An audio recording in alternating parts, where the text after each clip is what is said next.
Chodesh Tov. Et nous continuons notre étude de la paracha, cette semaine parachat Shoftim, et je vais tout de suite commencer avec une question très provocatrice.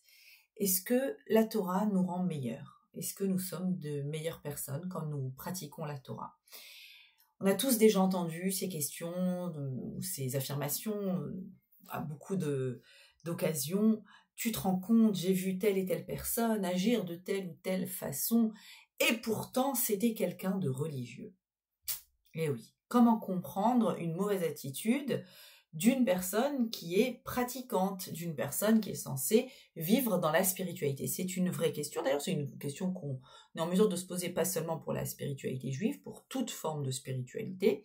Comment est-ce possible d'être quelqu'un d'investi dans une spiritualité, en l'occurrence dans la Torah, dans les mitzvot, dans la pratique des mitzvot, et pour autant de ne pas être une personne à la hauteur, ou en tout cas une personne qui n'a pas l'air d'avoir un comportement cohérent, en cohérence avec ses convictions.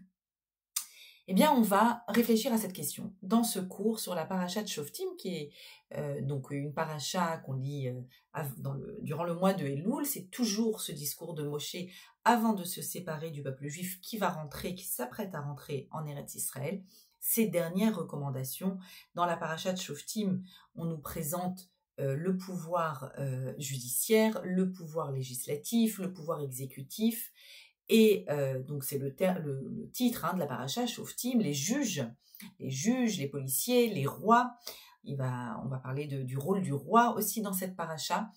Et de façon globale, la nécessité d'être juste, de toujours vérifier les faits, de bien chercher à vérifier les faits quand on nous rapporte qu'il s'est passé une altercation entre deux personnes, de vérifier les témoins à plusieurs reprises. Cette phrase, ce verset très important, central dans notre paracha, Tzedek, Tzedek Tirdov, tu devras sans arrêt courir derrière la justice, derrière la vérité, aller à la recherche de chaque détail pour être le plus juste possible. Effectivement, le rôle du roi aussi est précisé dans notre paracha.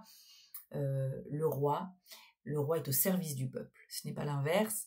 Et le roi doit avoir en permanence un Sefer Torah qu'il étudie jour après jour. Ça doit être un érudit, le roi d'Israël, qui est toujours dans la recherche, lui aussi, d'une posture juste de la vérité. Et donc, il y a dans cette paracha un autre verset central, qui va résumer un petit peu les nombreuses mitzvot qui sont énoncées dans cette paracha. Et ce verset central, d'ailleurs, qui commence avec une grande lettre, comme pour nous préciser la centralité de ce verset extrêmement connu, Tamim Tiyeh im Hashem Elokecha. Tu dois être intègre avec Hashem ton Dieu. C'est une sorte de mitzvah qui englobe toutes les mitzvot. C'est pas une mitzvah particulière, un peu comme le fameux verset Ve'ahavta l'ereacha kamocha, tu aimeras ton prochain comme toi-même, ou pour toi-même, ou de la même façon que l'on t'aime, peu importe comment on le traduit, en tous les cas, c'est un verset global, central, qui inclut à l'intérieur de lui des tas d'autres mitzvot. Là aussi, être intègre, ce n'est pas une mitzvah concrète, c'est une posture. La posture d'intégrité, et le Baal HaTurim nous précise que Tav Gedola, il y a un grand Tav dans le mot Tamim, pour dire quoi? Eh bien pour dire chez Im Teler Bitmimut, si tu avances avec sincérité, avec intégrité, Keilu Kiamta Mi Aleph Ve'atav. Sache que tu as tout, c'est compté comme si tu avais absolument tout accompli, de la première à la dernière lettre, les 22 lettres de l'alphabet, de Aleph à Tav, qui constituent la création du monde. Dieu a créé le monde avec des lettres, la Torah est faite de lettres. Eh bien, sache que cette attitude-là, d'être tamim, la tmimout, des fois c'est mal traduit par naïveté, mais en fait c'est une naïveté extrêmement positive, c'est une posture, encore une fois, c'est une sensibilité, c'est une capacité à avoir intégré la totalité des mitzvot et en avoir fait sa posture générale d'intégrité. C'est quoi être intègre? C'est faire confiance à Hachem, mais vraiment. Pas comme ça pour faire semblant. Une vraie confiance totale en Hachem, c'est-à-dire que dans toutes les situations, tu sais que tu es avec Akadosh Baruch Hu, tu ne cherches pas à contrôler ta vie, tu ne cherches pas à tout savoir, tu ne cherches pas à être dans la manipulation, dans les rapports d'intérêt, dans les rapports de force, il n'y a pas de faux semblants. L'intérieur et l'extérieur sont en accord. Je suis ce que tu vois c'est ce que je suis, et c'est donc la Tmimout qui englobe, pour ainsi dire, la totalité de la Torah. Et c'est notre verset phare de cette paracha qui, on va accorder toute notre attention à cette posture-là. Et par la suite, un peu plus loin dans la paracha, on continue sur cette même lancée d'intégrité, de sincérité, de posture franche. Il va y avoir des lois un peu plus difficiles, des lois qui concernent la guerre, c'est tellement d'actualité, et dont une loi assez étrange, au milieu d'une guerre, la loi qui demande de faire extrêmement attention aux arbres fruitiers. Fais attention quand tu possèdes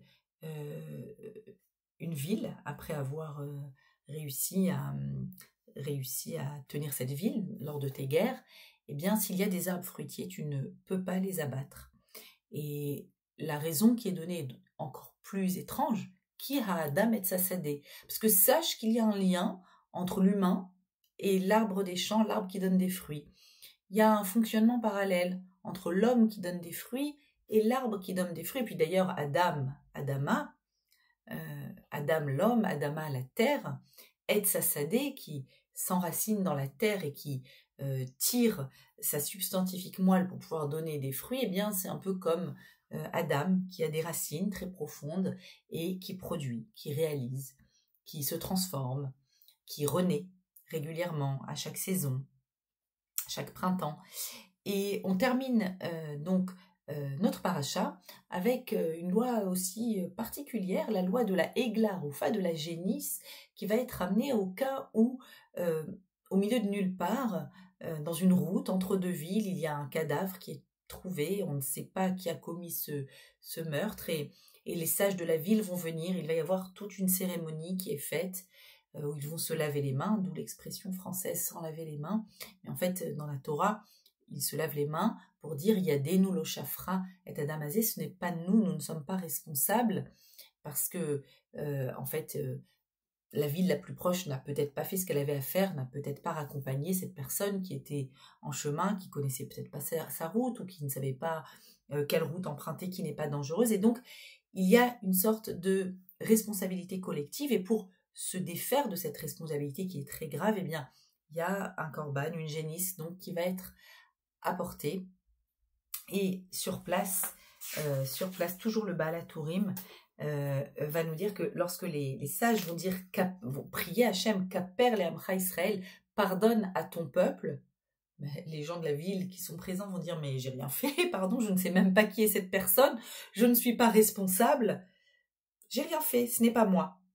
Si, dit Baal HaTurim, Mikan, de là on apprend chez Kol Israël Arevim Zelazé, que tout Israël, c'est un passage dans le Talmud Sanhedrin, tout Israël est garant les uns des autres.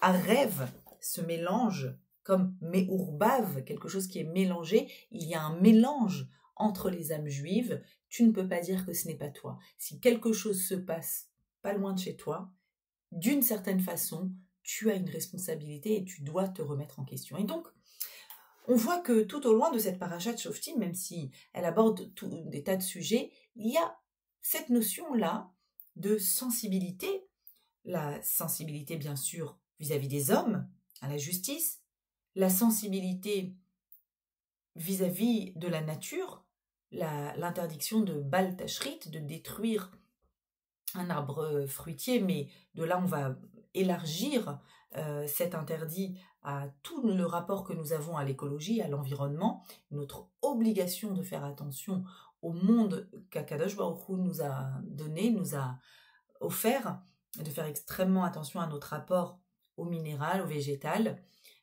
et attention au milieu des guerres. Tout d'un coup, on nous parle d'une personne qui a peut-être emprunté un mauvais chemin, et on te dit sache que tu es responsable. Comme pour dire à aucun moment, ta sensibilité ne doit être altérée, même si tu es en guerre, même si c'est des moments difficiles, ta sensibilité à chaque personne doit être altérée. Évidemment, je ne peux pas m'empêcher de faire le lien entre cette sensibilité extrême dans la Torah, à l'arbre fruitier au moment de la guerre, ou à une personne qui a emprunté un chemin dangereux et nous n'étions pas au courant et nous devons faire toute une cérémonie.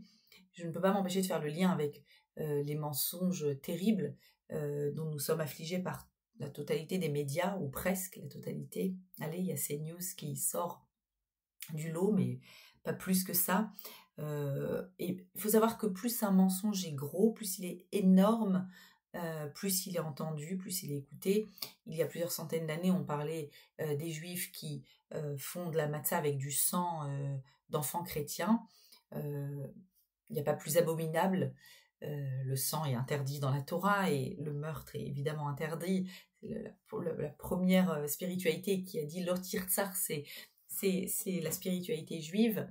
Au monde entier, on dit Lotir Tsar, tu ne tueras point.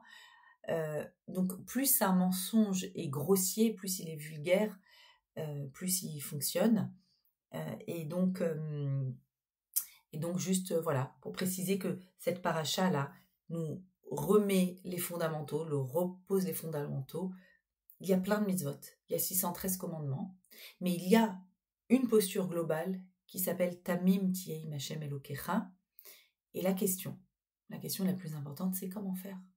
Comment faire pour que l'on se sensibilise comme il faut? Comment s'assurer que les mitzvot nous ont vraiment pénétrés, nous ont sensibilisés de telle sorte que l'on peut vraiment devenir une bonne personne, une personne cohérente, une personne tamim, sincère, intègre, vraie. Comment s'assurer qu'on ne risque pas de devenir ce religieux, ce pratiquant qui fait honte, ce pratiquant que l'on observe du coin de l'œil, on se dit c'est ça être juif, c'est ça être religieux. Et n'oublions pas que le Chilul Hashem, c'est surtout un interdit vis-à-vis des autres juifs, c'est-à-dire que si un juif non pratiquant voit un juif pratiquant et dit c'est ça les religieux, c'est exactement à cet endroit que se situe la gravité du Chilul Hashem, où on profane le nom de Dieu. Alors,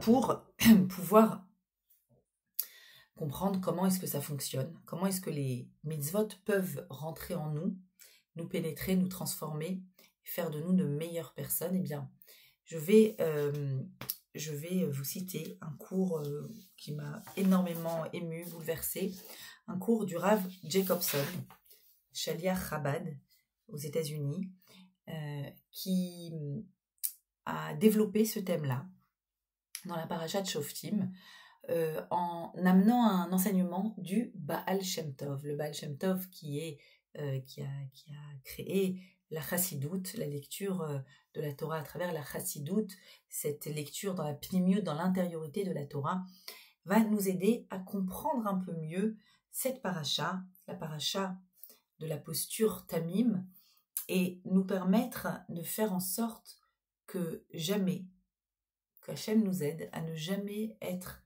ce juif duquel on dira « Ah, tu vois, c'est un religieux » et pourtant.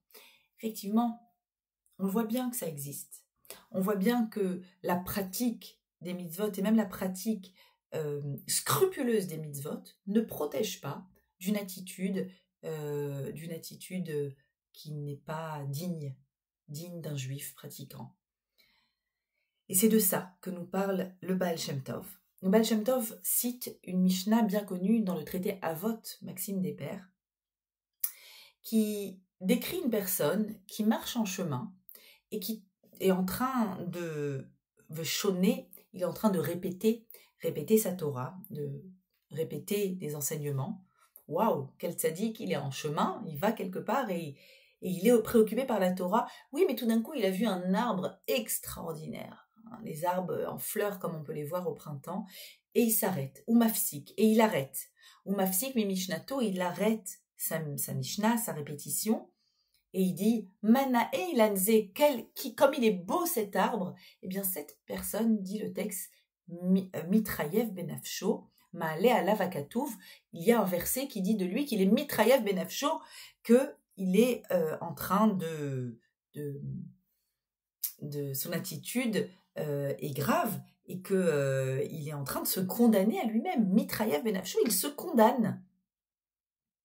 Quoi? Et pourtant, toute la Torah nous demande d'être sensible au beau et d'être sensible aux créatures d'Akadosh Baruch Hu. Comment comprendre que quelqu'un qui marche en chemin, alors ok, soit il est en train de réviser sa Torah, mais c'est absolument disproportionné, il se condamne en disant qu'il est beau cet arbre. Alors il y a eu beaucoup d'explications qui sont données, et là, le Rav Jacobson cite le Baal Shem Tov qui va nous mettre en garde sur cette attitude-là, qui est une attitude dans laquelle on peut être dans la Torah et se condamner à avoir un comportement qui est un comportement de nuisance totale à soi et aux autres. Attention. Première question qu'oppose le Baal Shem Tov, pour pouvoir bien répondre à cette Mishnah, il dit pourquoi est-ce qu'il y a une répétition Hamehaler baderer, celui qui va dans le chemin, Veshoné, Shoné, c'est-à-dire il répète sa Torah, Vemafsik, mais Mishnato, et il arrête sa répétition. On comprend très bien, on aurait pu tout simplement dire, et il s'arrête, on aurait compris qu'il étudie. Il étudie et il dit qu'il est beau cet arbre. Il y a ici une répétition qu'il faut que l'on comprenne. Deuxième question, Ma'ale alav akatouv, il y a un verset qui dit de lui qu'il se condamne, qu'il s'auto-condamne. Quel pasouk? Quel est le pasouk qui dit, il faut s'appuyer avec un verset, Hakatouv, le pasouk, il y a un fameux pasouk. Hakatouv, le fameux verset, dit qu'il est en train de se condamner en ayant cette attitude. Alors, le Baal Shem Tov explique, tout d'abord, sache de quoi on parle et de qui on parle. Non, on n'est pas en train de parler d'une visite, d'une promenade dans un parc à Jérusalem ou ailleurs, où il y a un magnifique arbre et on est en train de voir cet arbre. C'est pas de cela qu'on parle. Bien évidemment, quand on voit un arbre et la création d'Hachem, on doit être ému, justement, et on doit créer ce lien entre la création et le créateur. Non, c'est pas de ça qu'on parle. Améaler baderer, pas bederer, pas dans un chemin, mais dans le chemin. Baderer avec le patar, c'est celui qui marche dans le chemin. Le chemin, quel chemin? Le fameux chemin. Tu le connais, ce chemin. Ezohi derer yeshara. Dans Avot, on te parle de ce fameux chemin que doit emprunter l'homme. C'est quoi ce fameux chemin? C'est un chemin. C'est une progression. C'est un processus. C'est un processus que tu empruntes de 0 à 120 ans. Et tu dois te remettre dans ce processus. Le fameux chemin yachar, droit. Le fameux chemin dont parle Avraham Avinu, qu'il a emprunté, Derech Hashem, le chemin d'Hachem, la Asot, Tzedaka ou Mishpat, pour faire la Tzedaka, pour faire le Mishpat, pour faire un jugement et pour être juste. Le fameux chemin qui te fait marcher droit, Derech Yeshara. Il y a des chemins qui nous font marcher droit, il y en a d'autres qui nous rendent tordus. C'est des chemins tordus qui rendent l'individu tordu. Quoi, tout en pratiquant la Torah et les mitzvot? Oui, justement, c'est ça le danger. C'est exactement de ce danger dont parle cette Mishnah, nous dit le Baal Shem Tov. Hamehaler baderer. Celui qui avance dans le fameux chemin droit, le chemin de la Torah, le chemin des mitzvot, le chemin où on va être en accord avec ce qu'Akadosh Baruch Hu nous demande, où on veut être un or lagoïm, une lumière pour les nations, où on veut faire du kiddush Hashem. Waouh! Regardez ces personnes, elles nous inspirent. Celui qui fait cela, mais qui dans ce fameux bon chemin, où il est convaincu d'emprunter le bon chemin, il va s'arrêter. Et il va s'arrêter, mishnato, on a dit qu'il y a une répétition, il est en train de répéter, il a envie de se dire, regardez, voilà, moi je suis dans le bon chemin, dans le chemin de la pratique de la Torah, ou mafsik, il y a un arrêt. un arrêt entre lui et Akadosh Baruch Hu. À cause de quoi? Mi Mishnato, à cause de sa Torah, dit le Baal Shem Tov. Il lit avec tellement d'audace cette Mishnah. Il dit Umafsik, virgule, Mi Mishnato, à cause de sa Mishnah. À cause de sa Torah, il est en coupure avec Akadosh Baruch Hu. Il s'est coupé d'Hachem à cause de sa Torah. Est-ce que vous entendez ce que dit le Baal Shem Tov ici? Attention, il n'y a rien d'automatique. La Torah peut te couper d'Hachem. Oui, la Torah, ta Torah elle-même. Comment? Eh bien parce que dans ce chemin incroyable, eh bien, tu t'es arrêté et tu as dit « Manae lanze » qu'il est beau cet arbre. De qui tu parles? Tu parles qui ha Adam et Sassadé.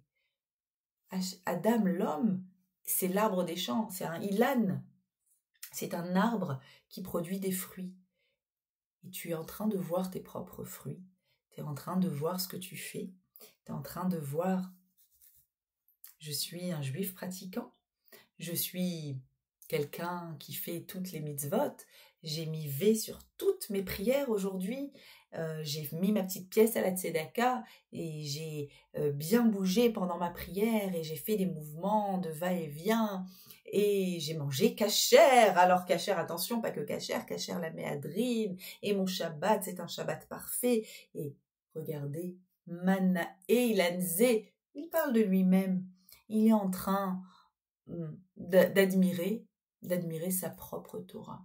Il est en train d'applaudir à ses propres mitzvot. Il est en train de sentir qu'il est une personne aboutie. Il a réussi à faire sa teshuva parfaite.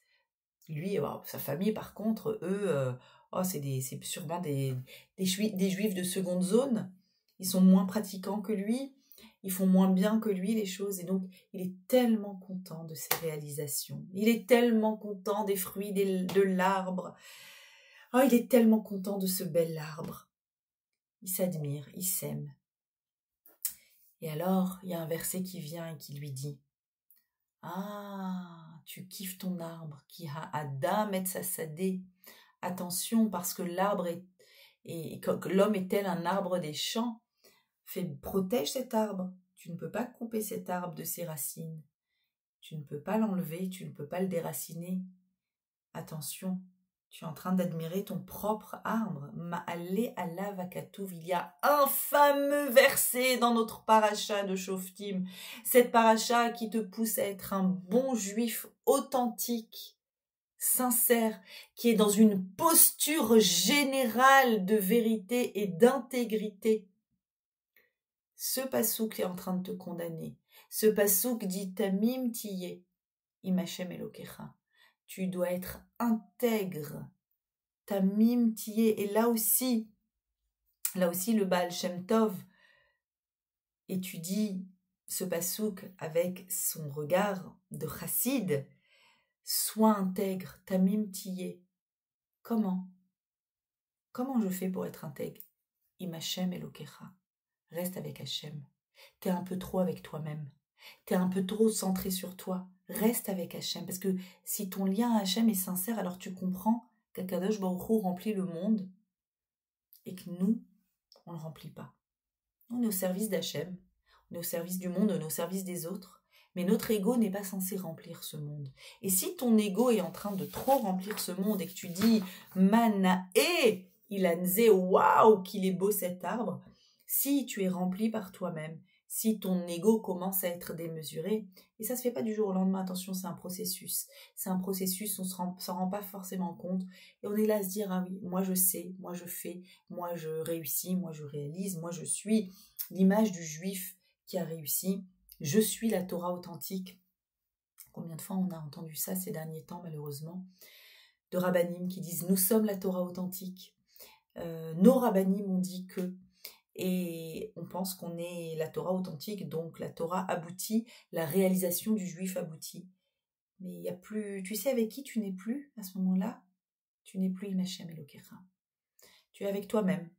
Tu es avec ce que tu es devenu, tu es fier de toi. tu es fier de ce que tu représentes, tu penses que tu représentes la Torah, tu penses qu'il n'y a pas de place pour une autre Torah, eh bien, tu es pas Imachem Elokecha. Tu crois que tu es Imachem Elokecha. Tu n'es pas Imachem Elokecha. C'est comme cette fameuse blague où on demande à quelqu'un qui sort du kollel, qui a étudié toute la journée, tu as pensé à Hachem aujourd'hui? Et il répond, j'ai pas eu le temps, j'étais trop occupée à étudier. C'est triste. Je sais pas si c'est drôle ou c'est triste cette blague. Elle est réelle. En fait, elle exprime une réalité. On peut être soi-disant en train d'étudier et en fait, on n'est plus Imachem Elokecha. Il y a un passage dans le Talmud, Yoma, Ayin Bet, qui nous parle de façon générale de ce que produit la Torah dans notre vie. Zacha, quelqu'un qui a mérité, la Torah pour lui, ou Sam HaChaim, il devient un élixir de vie. Il devient un élixir qui produit encore et encore des contacts, encore et encore du lien, encore et encore des fruits. Un élixir de vie. Lo Zacha, s'il n'est pas méritant, Naasa lo Sam Amavet. La Torah devient l'eau pour lui, Sam Amavet, un élixir de mort, un poison mortel. Quoi, la Torah peut devenir un poison mortel? Naasa lo, la Torah est pure. Mais si la personne Zacha a du mérite, on peut aussi lire Zach, c'est pur. Si la personne a à l'intérieur de lui travaillé la pureté du terrain, la pureté du terreau, le terreau est pur et fertile, évidemment que ça va produire de la vie, Samachaim. Mais sinon, on a Asalo pour lui, ce que ça va devenir en lui, la Torah, c'est un élixir de mort, un poison mortel. C'est-à-dire qu'une personne, nous dit textuellement ici le Talmud, peut avoir une apparence de juif religieux. Et il peut même, dans sa sincérité, c'est-à-dire que la personne se sent sincère, elle ne se dit pas « je mens », elle est en train de pratiquer la Torah et les mitzvot, toutes les mitzvot scrupuleusement. Et c'est un poison pour lui. Il n'est plus Imachem Elokecha. Il n'est plus Tamim. Il veut avoir raison. Il est dans un ego.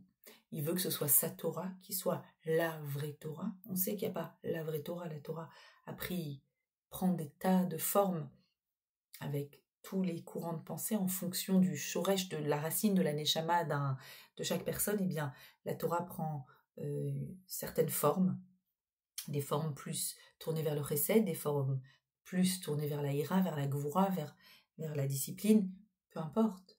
Mais c'est une Torah générale qui inclut tout Klal Israël. Et c'est ça le principe qu'il faut connaître. Comment je sais si la Torah est devenue Samamavet?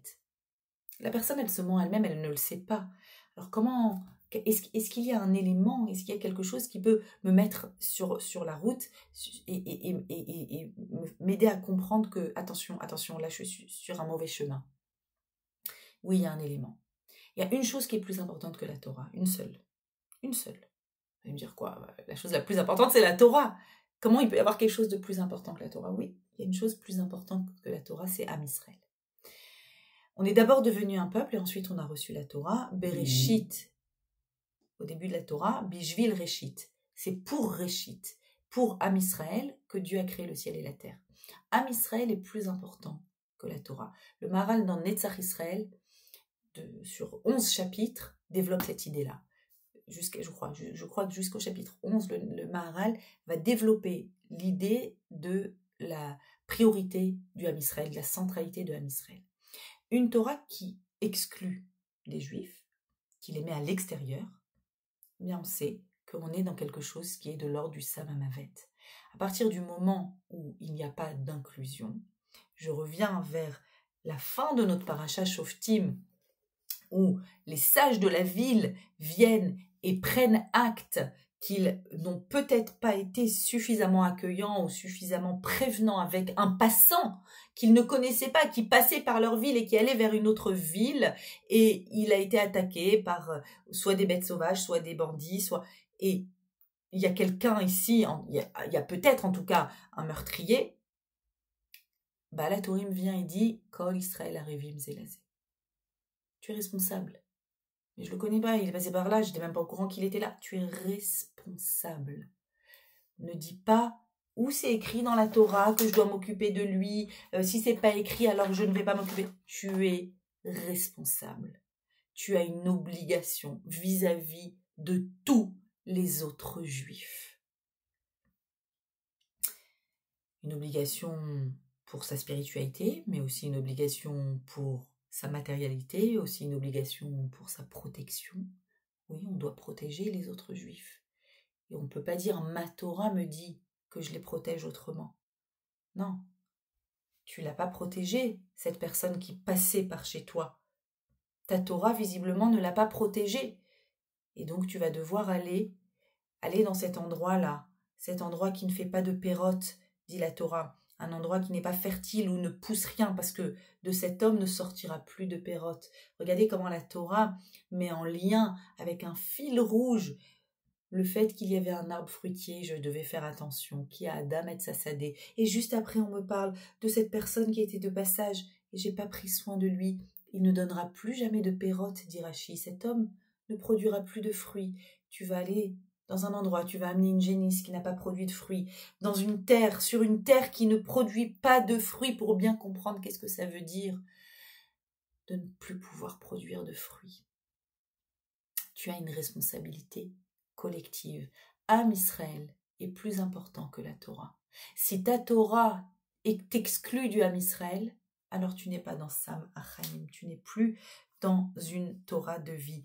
Et c'est la raison pour laquelle nous dit le Rav Jacobson que la Torah est comparée aussi à de l'eau, parce que l'eau aide la terre à se fertiliser, mais elle ne décide pas de ce qui va sortir. S'il y a des bonnes graines, sortiront des bonnes graines. S'il y a des ronces et des épines, avec l'eau sortira des ronces et des épines. À toi de travailler sur cette graine intérieure. À toi de savoir qu'est-ce qui va sortir. Et dès que on a un ego qui est démesuré, qu'on lui donne beaucoup trop de place, eh bien, nous disent les Chachamim, c'est là la base de toute la Avodah Zara. Toute Avodah Zara commence par quoi? Par un ego qui est démesuré. Moi, ma Torah, ma personne, ma nae ilanze, waouh, je kiffe mon propre arbre. Et si la Torah ne produit pas chez toi une sensibilité à l'autre, d'abord une sensibilité à l'autre et au peuple juif et aux besoins de l'autre, eh bien c'est que ce n'est pas une Torah de vie, c'est que tu es dans le mauvais chemin. Et si la Torah t'a produit une sorte de niche, une sorte d'endroit dans lequel tu te réfugies, tu te coupes du monde, on est dans Samamavet. La Torah, elle crée du shalom. La Torah, elle crée de l'harmonie. La Torah crée du bien-être. La Torah crée de la vie, crée du lien, crée de l'émotion, crée de la sensibilité. C'est à nous de travailler sur notre sensibilité. La Torah ne peut pas le faire à notre place. La Torah, elle arrose la sensibilité qui est en nous. À nous de travailler en amont notre sensibilité. C'est pour ça que la Mishnah de Havot, elle est étudiée toujours avant Shavuot. Parce que tu dois d'abord travailler ta sensibilité pour que la Torah puisse produire tout ce qu'elle a à produire en toi. Je termine avec cette histoire incroyable, bouleversante du Chavetz Chaim, sur le Chavetz Chaim que raconte le Rav Jacobson. Elle m'a bouleversée, cette histoire. Le Chavetz Chaim a vécu, c'est un géant du début du XXe siècle, il nous a quittés en 1933, et il était dans sa yeshiva à Radin, il était la figure importante de la yeshiva. Et cette histoire nous est racontée par le Reb Leizer Levin, qui était lui-même un jeune étudiant à l'époque du Chavetz Chaim. Il l'a raconté bien plus tard à son gendre qui lui-même est décédé, son gendre le Rav Berlwein, qui a lui-même raconté cette histoire. Et donc c'est le Rav Leizer Levin qui la raconte. Ça lui est arrivé, lui-même il a assisté à la scène. Nous sommes le jour de Tzom Gedalia, le lendemain de Rosh Hashanah, et donc à quelques jours de Yom Kippour. Et le Chavetz Chaim est très perturbé parce que il sait que dans une ville très proche, un village voisin de Radin, il y a le mikvé de la communauté n'est plus aux normes, et donc il n'est plus cachère. Et donc les femmes qui se trempent, le mikvé ne rend plus tahor, et donc il est extrêmement contrarié parce que la ville ne s'empresse pas, n'a peut-être pas réalisé la gravité et ne s'empresse pas de réparer le mikvé. Et donc il prend la parole après la tfila et il demande aux élèves, il demande que quelqu'un se porte volontaire pour aller à Yom Kippour, qui arrive, faire la tfila là-bas, dans ce village voisin, et fasse un discours. Yom Kippour, les cœurs sont ouverts, il va faire un discours en mettant en garde la communauté, en disant que tout de suite à la fin de Yom Kippour, il faut réparer le mikvé, c'est l'urgence absolue. Qui veut aller faire la prière là-bas à Yom Kippour? Et tout de suite après avoir fait cette demande, il y a un jeune élève qui vient vers lui qui dit « Kvod Harav, j'ai une question sur le Tosfot que j'ai étudié aujourd'hui, que je ne comprends pas bien. » Et pendant 10-15 minutes, il essaye de lui expliquer, il lui explique le Tosfot, et le jeune étudiant lui dit ce qu'il n'a pas compris, et le Chafetz Chaim lui explique et lui explique. Une fois que c'est clair, eh bien, il dit « Dis-moi, tu as entendu ce que j'ai demandé juste après la tfila ?»« Oui, bien sûr, j'ai entendu. Mais alors, pourquoi tu ne te proposes pas? Je ne comprends pas. Tu es venu me voir pour un Tosfot. Pourquoi tu ne te proposes pas ?» Et il lui répond « Écoutez, une journée aussi sainte que Yom Kippour, je me sens pas d'aller prier avec des gens qui font même pas attention au mikvé de la ville, quoi. Ça veut dire que c'est pas des gens très kadosh, quoi. C'est pas des gens que j'ai vraiment envie de fréquenter, et encore moins le jour de Yom Kippour. Donc je me sens pas d'aller prier avec des gens pareils. » Et à ce moment-là, la réaction du Chafetz Chaim est la suivante. Il crache par terre. Il crache par terre. Et il dit fou, avdain tosfos, ce qui signifie berk, il est écœurant, ton tosfot. En d'autres termes, tu es venu me voir pour un tosfot que tu comprends pas dans la Gemara, pour une étude pointilleuse de la Gemara, tu fais attention aux détails de ton tosfot. Tu viens d'entendre qu'il y a des juifs à quelques kilomètres et quand l'Israël arrivim les élazés, on est garants les uns des autres. Tamim ti'eim Hashem Elokecha. Il faut être intègre avec Hachem. Mais il faut qu'il y ait Hachem avec nous. S'il n'y a que toi, il n'y a plus Hachem. Si tu fais attention à ta kedusha, à ta personne, berk ton tosfot, lui dit le Chafetz Chaim, en crachant par terre. Il est écœurant, ton tosfot. Cette histoire est bouleversante. Et elle nous montre que, des fois, à force d'emprunter un chemin dans lequel on ne voit pas les autres, on peut se perdre, tout en étant complètement dans la Torah. Qu'Akadosh Baruch Hu nous aide à faire une vraie teshuva, une teshuva sincère, une teshuva dans laquelle on puisse être capable de ne pas se dire qu'on appartient à un endroit particulier, que dans cet endroit, la vraie Torah se situe, la Torah authentique. Non, qu'on soit capable d'aller apprendre la Torah, une Torah qui inclut tous les juifs, une Torah scrupuleuse et pointilleuse de la halakha, qui nous dit de faire attention, même à un passant qui passe par notre ville, qui nous demande d'être sensible, tzedek, de faire attention à la justice, de faire attention à l'arbre des champs, à l'écologie, à l'environnement, aux personnes qui sont autour de nous, et de faire attention à avoir une Torah de vie à l'intérieur de nous, qui donne des pérotes, que l'on ait le srout de porter cette Torah de vie. Shabbat Shalom.